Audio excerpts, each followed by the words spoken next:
Hello बच्चों, आज start करेंगे कोऑर्डिनेशन केमिस्ट्री का लेक्चर नंबर 3। लेक्चर नंबर 3 में बहुत कुछ इंपॉर्टेंट है जो तुम्हारे बोर्ड एग्जाम में बिल्कुल क्वेश्चन बना सकता है।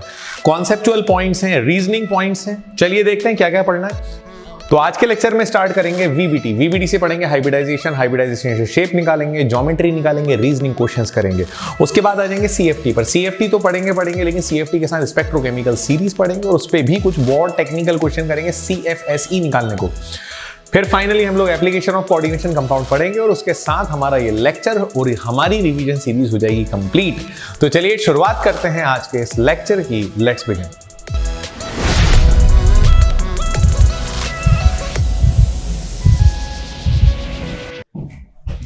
तो बच्चों पहला टॉपिक है वैलेंस बॉन्ड थ्योरी। आप लोग नोट कर लेना, वैलेंस बॉन्ड थ्योरी वीबीटी। देखो भाई, वैलेंस बॉन्ड थ्योरी हमें बताती है कि जब किसी कोऑर्डिनेशन कंपाउंड में मेटल और लिगेंड आपस में मिलते हैं तो मेटल के पास होना चाहिए वैकेंट ऑर्बिटल, लिगेंड के पास होना चाहिए लोन पेयर ऑफ इलेक्ट्रॉन।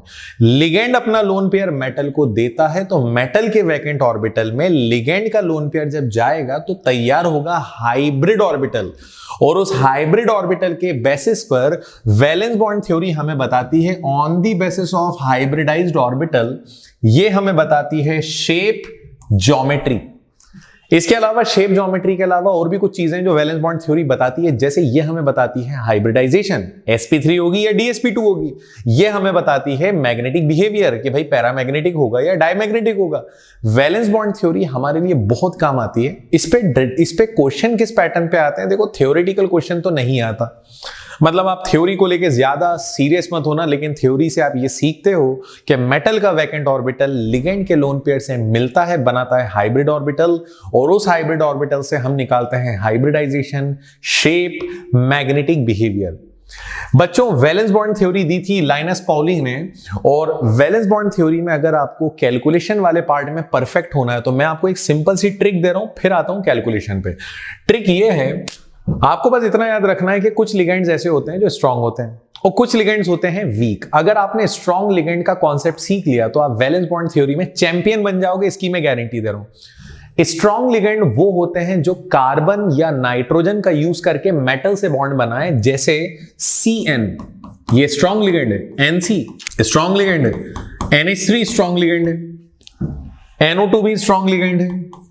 तो बच्चों ऐसे लिगेंड जो कार्बन या नाइट्रोजन का यूज करके बॉन्ड बनाते हैं, या फिर कुछ जगह ये भी देखा गया है कि कार्बन, नाइट्रोजन और इवन फास्फोरस का यूज करके बॉन्ड बनाएगा, CNP, उन्हें स्ट्रांग लिगेंड बोला जाएगा। जैसे PH3 को भी हम स्ट्रांग लिगेंड बोलेंगे। तो ऐसे लिगेंड जो कार्बन, नाइट्रोजन, फास्फोरस का यूज करके बॉन्ड बनाते हैं वो स्ट्रांग लिगेंड है। स्ट्रांग लिगेंड क्या खेल करता है वो मैं आपको आगे समझाऊंगा। स्ट्रांग लिगेंड का काम होता है अनपेयर्ड इलेक्ट्रॉन को धक्का धक्का कर, पुश कर करके पेयर्ड करना। कैसे करना मैं आपको सिखाता हूं। सबसे पहले हम स्ट्रांग लिगेंड का यूज करेंगे, वीबीटी भी समझेंगे, सारी चीजें इकट्ठा समझेंगे। तो हेडिंग है हाइब्रिडाइजेशन, शेप, मैग्नेटिक बिहेवियर या even colour on the basis of VBT. तो बच्चों एग्जामिनर आपको क्वेश्चन कैसे देगा? देखो, एग्जामिनर आपको देगा एक फॉर्मूला। एग्जामिनर आपको एक फॉर्मूला देगा और फॉर्मूला देने के बाद बोलेगा कि इस कंपाउंड का शेप बताओ, इस कंपाउंड की ज्योमेट्री बताओ, इस कंपाउंड की हाइब्रिडाइजेशन बताओ। मतलब इस कंपाउंड से रिलेटेड कुछ भी पूछेगा, शेप पूछे, ज्योमेट्री पूछे, हाइब्रिडाइजेशन पूछे, कलर या मैग्नेटिक बिहेवियर पूछे, तो आपको यूज करना है वीबीटी। और वीबीटी हमें कहती है कि सबसे पहले जो कंपाउंड में मेटल है उस मेटल की कॉन्फ़िगरेशन लिखो। तो बच्चों यहां मेटल है निकिल, निकिल का एटॉमिक नंबर 28 होता है। जब इसकी कॉन्फ़िगरेशन लिखेंगे तो आएगा, जब हम निकिल की कॉन्फ़िगरेशन लिखेंगे तो हमारे पास आएगा एर्गन 18, एर्गन के बाद आएगा 4s2 3d8, 4s2 3d8 करो, 28 इलेक्ट्रॉन्स हो गए, 4p खाली है। This is ground state. ये ग्राउंड स्टेट कॉन्फ़िगरेशन है। जहां मैंने मेटल को देखा सीधे उसकी कॉन्फ़िगरेशन उठा के लिख दी। अब एक्साइटेड स्टेट का मतलब आप रफ वर्क में निकिल का चार्ज निकाल के देखो, इस कंपाउंड में ऑक्सीडेशन नंबर निकाल कर देखो तो ऑक्सीडेशन नंबर आएगा +2। ये एक्साइटेड स्टेट है। बच्चों जब निकिल पे +2 आएगा तो +2 का मतलब आपको 2 इलेक्ट्रॉन हटाना है। वो 2 इलेक्ट्रॉन आप कहां से हटाओगे? एर्गन से हटा नहीं सकते, बहुत इनर हो गया। 3d से नहीं हटा सकते, ये भी इनर है। तो आउटर क्या है? 4s। 4s से हम इलेक्ट्रॉन निकालते हैं। जब 2 इलेक्ट्रॉन्स निकालना हो तो पहले 4s से निकालेंगे, अगर 3 निकालना हो तो पहले 4s को खाली करेंगे, फिर 3d को खाली करेंगे। 4 निकालना हो तो पहले 4s को खाली करेंगे और बाकी के 3d से निकालेंगे। सिंपल है। तो 2 इलेक्ट्रॉन्स निकालना है तो हम जब इसकी कॉन्फ़िगरेशन देखते हैं फाइनली हमने 4s के 2 इलेक्ट्रॉन निकाल दिए और हो गया 4s0 3d8। बच्चों एक बात बताओ, ये लिगेंड कौन सा स्ट्रांग है या वीक है? तो आपका आंसर आएगा कि सर ये तो स्ट्रांग है।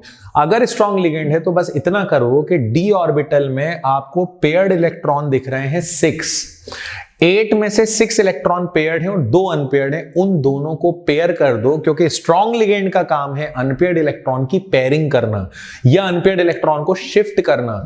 तो भाई स्ट्रांग लिगेंड क्या करेगा, ये जो 2 अनपेयर्ड है इनको भी पेयर्ड कर देगा, तो इलेक्ट्रॉन्स कुछ ऐसे फिल होंगे। ये टोटल 8 इलेक्ट्रॉन हो गए। अब Cn ने अपनी जगह बना ली, पहला Cn आकर यहां जुड़ेगा D में, सेकेंड Cn S में जाकर जुड़ेगा, अपने इलेक्ट्रॉन देगा। जैसा कि आप देख सकते हैं कि मैंने पहला Cn लिया, यहां पर D में जोड़ दिया, बाकी का एक S में जोड़ा और उसके बाद 2 जो Cn थे वो P में जोड़े। इसका मतलब हाइब्रिडाइजेशन आएगी, पहला Cn D में गया तो मैं लिखूंगा D, बाकी का Cn S में गया तो मैं लिखूंगा S, एंड रिमेनिंग 2 Cn गए P में तो यह आ गया P2। तो हाइब्रिडाइजेशन आएगी बच्चों DsP2। बहुत सिंपल है यार, बस आपको स्ट्रॉन्ग लिगेंड का खेल समझ लेना है। अगर स्ट्रॉन्ग होगा तो एक्साइटेड स्टेट में इलेक्ट्रॉन्स को पेयर्ड कर देना, दैट्स इट। पेयर्ड करने के बाद जहां खाली ऑर्बिटल दिखा वहां से लिगेंड को ऐड करना शुरू। लिगेंड के इलेक्ट्रॉन्स को क्रॉस लगा के दिखाया जाता है। बच्चों हाइब्रिडाइजेशन तो हो गई DsP2, लेकिन एक बात बताओ, क्या निकिल का एक्साइटेड स्टेट में कोई भी इलेक्ट्रॉन अनपेयर्ड दिख रहा है? सारे इलेक्ट्रॉन पेयर्ड हैं, सारे इलेक्ट्रॉन पेयर्ड हैं, तो इसको बोलेंगे डायमैग्नेटिक। और जब सारे इलेक्ट्रॉन पेयर्ड होंगे तो ये कंपाउंड डायमैग्नेटिक तो होता ही होता है, साथ में होता है कलरलेस। तो बच्चों आपके लिए ये कॉन्सेप्ट बहुत इंपॉर्टेंट है। चलिए इसके साथ एक और एग्जांपल करते हैं हम लोग। फॉर एग्जाम्पल हमें कंपाउंड दिया है NiCl4⁻²। इस बार निकिल के साथ क्लोरीन है। क्लोरीन स्ट्रॉन्ग लिगेंड नहीं है तो जाहिर बात है वीक लिगेंड होगा। रूल ये कहता है कि सबसे पहले निकिल या जो भी मेटल है उसकी कॉन्फ़िगरेशन लिखो। तो मेटल मेरे पास निकिल है, एटॉमिक नंबर 28, कॉन्फ़िगरेशन ये आएगी। बच्चों इसकी ग्राउंड स्टेट की इलेक्ट्रॉनिक कॉन्फ़िगरेशन ये आएगी, एर्गन 18, फिर उसके बाद 4s2 3d8 and 4p0। This is ground state, ठीक है। एक्साइटेड स्टेट का मतलब रफ साइड पहले आप निकिल का चार्ज या ऑक्सीडेशन नंबर निकाल लो। तो ऑक्सीडेशन नंबर निकालोगे तो निकिल का आएगा +2, निकिल पे चार्ज आएगा +2। +2 का मतलब आपको 2 इलेक्ट्रॉन निकालना है 4s से, दैट्स इट। इतना सिंपल काम है और कुछ भी नहीं करना है। मैं आपसे एक क्वेश्चन पूछना चाह रहा हूं, d ऑर्बिटल में देखो s के इलेक्ट्रॉन तो गए, d ऑर्बिटल में 8 में से 6 पेयर्ड हैं और 2 अनपेयर्ड हैं, 2 अनपेयर्ड हैं। क्या ये 2 अनपेयर्ड को पेयरिंग करोगे आप? तो आंसर है नो, क्योंकि लिगेंड वीक है। अगर स्ट्रांग होता तो पेयरिंग करते, वीक में पेयरिंग नहीं होती। तो D के इलेक्ट्रॉन जैसे ग्राउंड स्टेट में लिखे हैं वैसे के वैसे एक्साइटेड स्टेट में लिख देते हैं। जैसा ग्राउंड स्टेट है वैसा के वैसा एक्साइटेड स्टेट में लिख दिया। अब यहां पे क्लोरीन को जुड़ना है, तो क्लोरीन ने देखा कि भाई D में तो एक भी ऑर्बिटल पूरा का पूरा खाली नहीं है। पहला ऑर्बिटल जो खाली है वो S है, पहला खाली ऑर्बिटल S है, बाकी के 3 खाली ऑर्बिटल P के हैं। इसका मतलब पहला क्लोरीन S में गया, बाकी के 3 P में गए, तो हाइब्रिडाइजेशन हो गई sp3। ये sp3 हाइब्रिडाइजेशन है। और बच्चों sp3 का शेप होता है टेट्राहेड्रल, इसका शेप होता है टेट्राहेड्रल। और बच्चों एक बात बताओ, क्या निकिल की एक्साइटेड स्टेट में कोई इलेक्ट्रॉन अनपेयर्ड है? तो आंसर है यस, 2 इलेक्ट्रॉन अनपेयर्ड हैं ये दोनों। अगर 2 इलेक्ट्रॉन अनपेयर्ड हैं तो बेटा इसको बोलोगे पैरामैग्नेटिक, और साथ में कलर्ड भी होगा। ये पैरामैग्नेटिक भी होगा और कलर्ड भी होगा। हमारे एनसीईआरटी की बुक में और पीवाईक्यूज में अगर आप देखोगे तो एक क्वेश्चन आता है, और वो क्वेश्चन ये है, हमारी एनसीईआरटी की बुक में क्वेश्चन है जिसको मैंने थोड़ा सा शॉर्ट करके लिख दिया। क्वेश्चन ये आता है कि NiCl4 जो है वो कलरलेस है, लेकिन NiCN4 is colourless, but NiCl4⁻² is coloured and why. तो ये जो y है ना, इस y का आंसर देगी VBT, क्योंकि जब भी किसी कंपाउंड पे कलर पे क्वेश्चन आए, मैग्नेटिक बिहेवियर पे क्वेश्चन आए, शेप पे क्वेश्चन आए, उन सारे क्वेश्चन का आंसर आप VBT से निकालोगे। आप दोनों कंपाउंड की ग्राउंड स्टेट, एक्साइटेड स्टेट लिखोगे, और जैसा कि मैंने पिछली स्लाइड्स में दिखाया आपको, NiCl4 के बारे में इतना लिखोगे और बोलोगे कि इसके पास अनपेयर्ड इलेक्ट्रॉन है, so it is coloured. NiCN4 के लिए इतना लिखोगे और बोलोगे कि in this compound metal does not contain any single unpaired electron, so this compound is colorless। तो बच्चों कलर और कलरलेस को शो करने के लिए, एक्सप्लेन करने के लिए थ्योरी के साथ साथ आपको इतना प्रॉपर तरीके से इसको लिखना पड़ेगा। तो ये हमारे कुछ एग्जांपल्स हुए VBT के। अभी और भी एग्जांपल्स करते हैं जब तक आप इसे नोट कर लो। तो हमारा थर्ड एग्जाम्पल जो थोड़ा सा एक बड़ा एग्जाम्पल है, जिसमें नंबर ऑफ लिगेंड हमारे पास 6 हो चुके हैं, लिगेंड 6 हो गए, कोऑर्डिनेशन नंबर 6 हो गया। कंपाउंड है FeF 6 to the power -3। आप देख सकते हो यहां पर लिगेंड स्ट्रांग नहीं है, जब स्ट्रांग नहीं है तो वीक ही होगा, जाहिर बात है। तो रूल ये कहता है कि सबसे पहले आप मेटल की कॉन्फ़िगरेशन लिखो। बेटा मेटल यहां पे आयरन है और आयरन का एटॉमिक नंबर है 26, कॉन्फ़िगरेशन आएगी जैसा कि आप देख सकते हैं, क्योंकि लिगेंड यहाँ पे 6 हैं, 6 लिगेंड हैं, इसलिए मैंने क्या करा 4s के बाद 4p और 4d भी लिख दिया। तो यहां पर आप कॉन्फ़िगरेशन देख सकते हो, Ar18 4s2 3d6 हो गए 26 इलेक्ट्रॉन 26 इलेक्ट्रॉन, फिर उसके बाद 4p 4d खाली है। This is ground state. Excited state में क्या करते हैं, एक्साइटेड स्टेट में सबसे पहले आप रफ साइड इसका ऑक्सीडेशन नंबर निकालो। तो जब आयरन का ऑक्सीडेशन नंबर निकालोगे तो आएगा +3। जैसा कि आप देख सकते हैं कि जब हम आयरन पे चार्ज निकालेंगे तो आएगा +3। तो एक्साइटेड स्टेट में Fe+3 की कॉन्फ़िगरेशन लिखने के लिए आपको 3 इलेक्ट्रॉन हटाना है। 3 कहां से हटाओगे, 2 हटाओगे 4s से एंड रिमेनिंग 1 इलेक्ट्रॉन 3d से। तो टोटल 3 इलेक्ट्रॉन्स हटा दिए। कॉन्फ़िगरेशन Fe+3 की ये आ चुकी है 3d5 4s0 4p0 4d0। आप ये बताओ ये लिगेंड स्ट्रांग है या वीक है, तो आंसर है वीक लिगेंड। जब वीक लिगेंड होता है तो सारे अनपेयर्ड इलेक्ट्रॉन बड़ी शांति के साथ बैठते हैं, उनको कोई भी पुश नहीं करता, कोई भी पेयरिंग नहीं करता। तो जितने इलेक्ट्रॉन अनपेयर्ड हैं 1 2 3 4 5 सारे अनपेयर्ड रहेंगे। S खाली है, P खाली है, D खाली है। आपके पास 6 फ्लोरीन है, D ऑर्बिटल में फ्लोरीन ऐड नहीं होगा क्योंकि D में सारे के सारे ऑर्बिटल फिल्ड हैं, भले ही हाफ फिल्ड हैं लेकिन फिल्ड हैं। तो फ्लोरीन जुड़ना शुरू करेगा S से।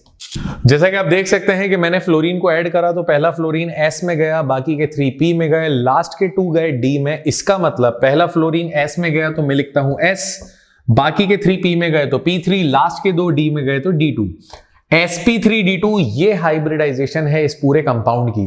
sp3d2 का शेप होता है बेटा आउटर ऑक्टाहेड्रल। अगर आप सिंपली ऑक्टाहेड्रल लिख दोगे तो कोई प्रॉब्लम नहीं है, लेकिन अगर D2 बाद में आ रहा है तो आउटर ऑक्टाहेड्रल, और अगर D2 पहले आ रहा है D2sp3 तो inner octahedral. Outer octahedral shape है। आपके हिसाब से ये कंपाउंड कलर्ड होगा या कलरलेस?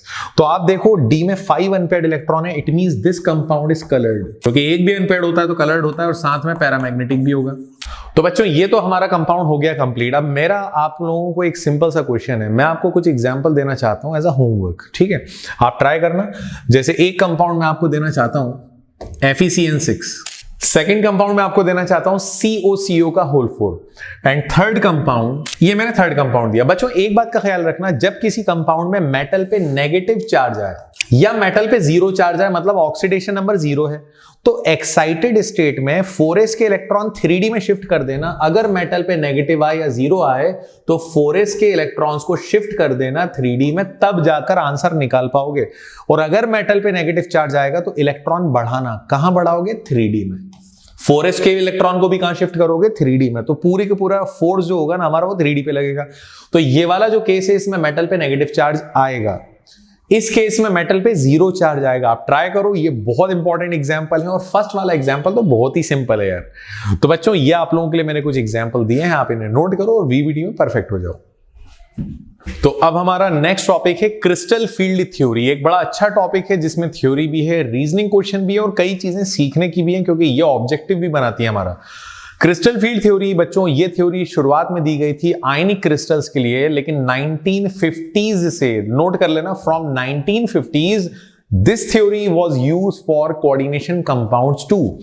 इसका यूज कोऑर्डिनेशन कंपाउंड के लिए भी करा जाने लगा। ये थ्योरी दी थी बेथ और वैन व्लिक नाम के पर्सन ने। और ये थ्योरी क्या है एज पर कोऑर्डिनेशन कॉन्सेप्ट हम सीखते हैं।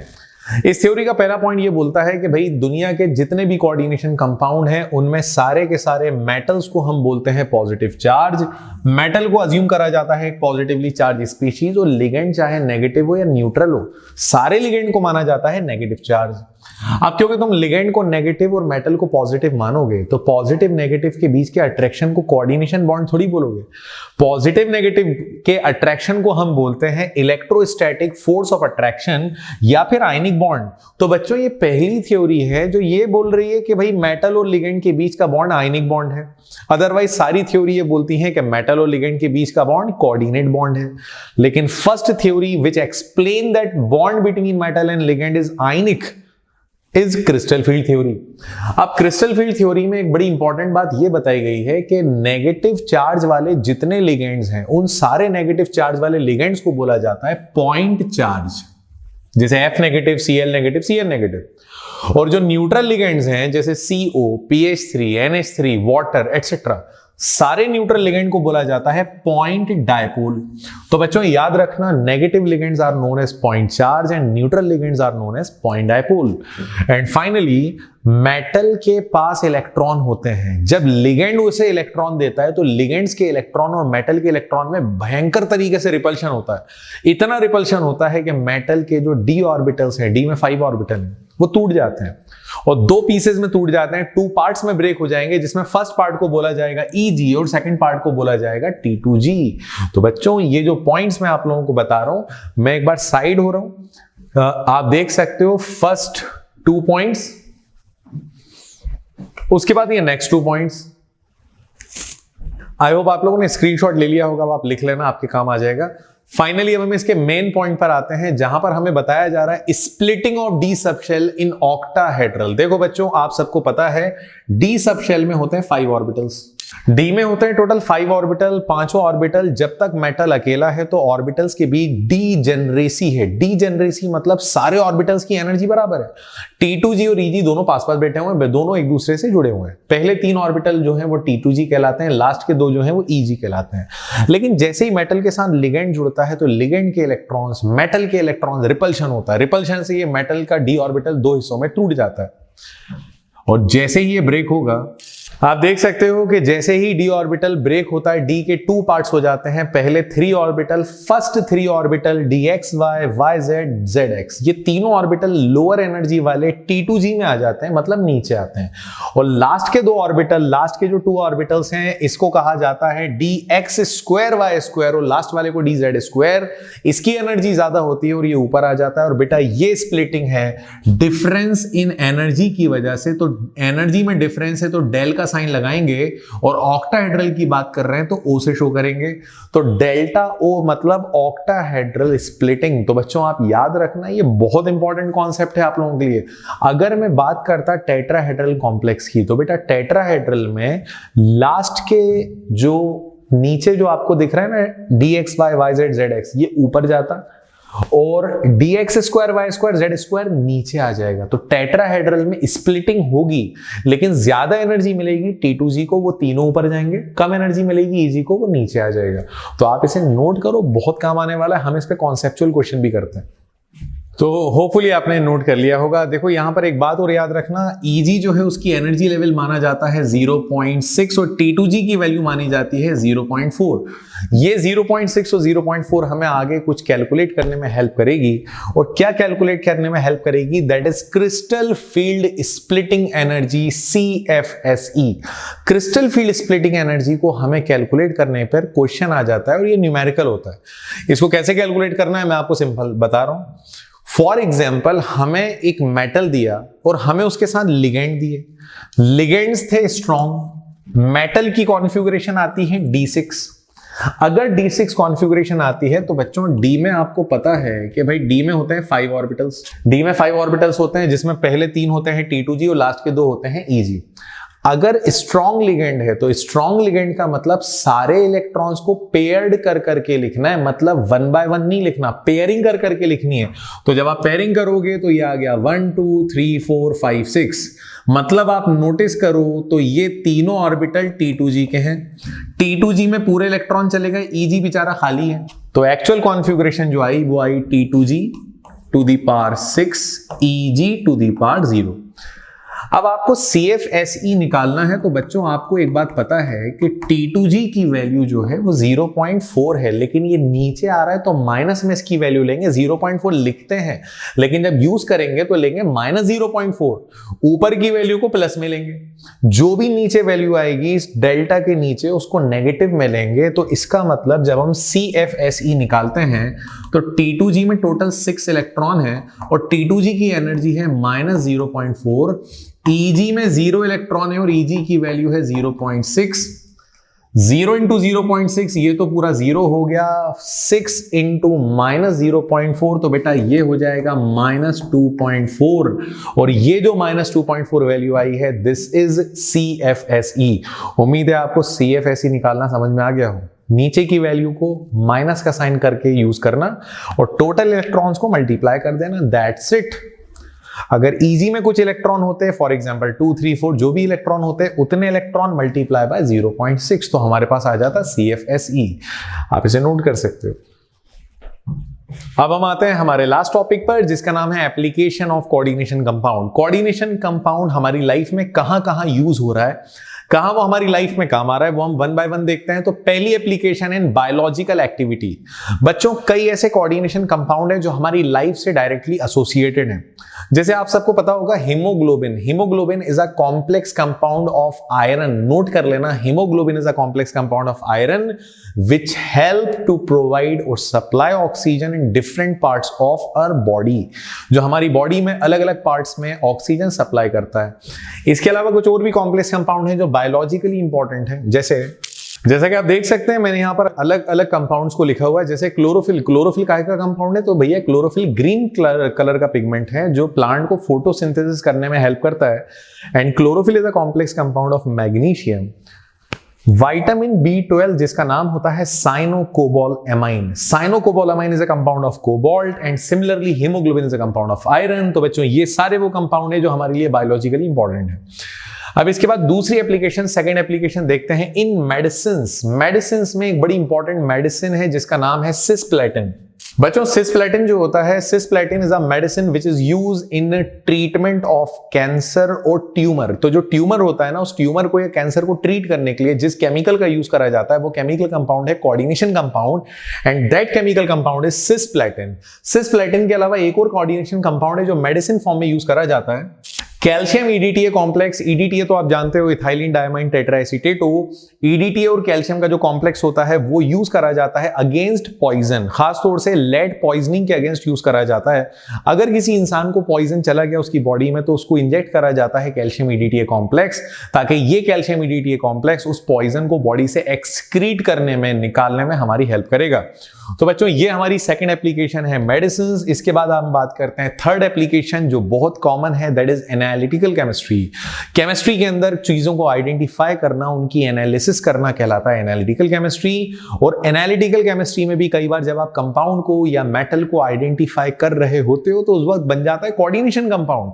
फॉर एग्जाम्पल जैसा कि आप देख सकते हैं, मुझे ग्रुप 1 का सिल्वर आयन और Hg2+2 आयन को सेपरेट करना है, आइडेंटिफाई करना है। तो मैंने क्या करा, मैंने सिंपल कोऑर्डिनेशन कंपाउंड की ट्रिक लगा दी। दोनों कंपाउंड में NH4OH मिला दिया, अलग अलग टेस्ट ट्यूब में लिया, दोनों में NH4OH मिला दिया। जब NH4OH मिलाएंगे तो सिल्वर जो होगा ना वो बनाएगा AgNH3 का होल ट्वाइस Cl। ये कॉम्प्लेक्स कंपाउंड है, सिल्वर का व्हाइट कलर होता है। वहीं पर मर्क्यूरी जो होता है वो मर्क्यूरी बनाएगा HgNH2Cl प्लस Hg, और ये जो आपको दिख रहा है ये ब्लैक कलर का एक लेयर बना लेता है। तो जहां ब्लैक कलर की लेयर बन जाए समझ जाओ वहां पर मर्क्यूरी आयन प्रेजेंट है। तो बच्चों कभी भी आपको एनालिटिकल केमिस्ट्री में, जब आप एनालिटिकल केमिस्ट्री में चीजों को आइडेंटिफाई कर रहे होते हो तो उस वक्त आप नोटिस करो कि आप बना रहे होते हो कोऑर्डिनेशन कंपाउंड। तो बच्चों इसे जल्दी से नोट करो आपको। तो बच्चों फाइनली हमारी coordination chemistry, coordination compound complete होता है। और अगर आपने नोटिस करा हो तो हमारी रिवीजन सीरीज भी होती है सारे ही यूनिट्स के साथ कंप्लीट। लेकिन अभी आपका और हमारा साथ छूटा नहीं है, क्योंकि हम लोगों को एक बड़ा इंपॉर्टेंट काम करना है। सारे चैप्टर के PYQ, जो इंपॉर्टेंट PYQ, उनके वीडियोस में आप लोगों तक डिलीवर करता हूं। तो आप लोग जल्दी बताओ कितने दिन में आप लोग सारे वीडियोस चाहते हो, सारे ही यूनिट्स के, क्योंकि एक वीडियो में एक पूरा यूनिट में कवर करूंगा। PYQ के अलावा अगर कुछ और चाहते हो लाइक NCERT के क्वेश्चंस तो आप जरूर बताना। So guys that's all for today and thank you very much. अगर वीडियो पसंद आए तो शेयर करना मत भूलें, और अगर हो सके तो लाइक और सब्सक्राइब भी कर लें। Thank you very much.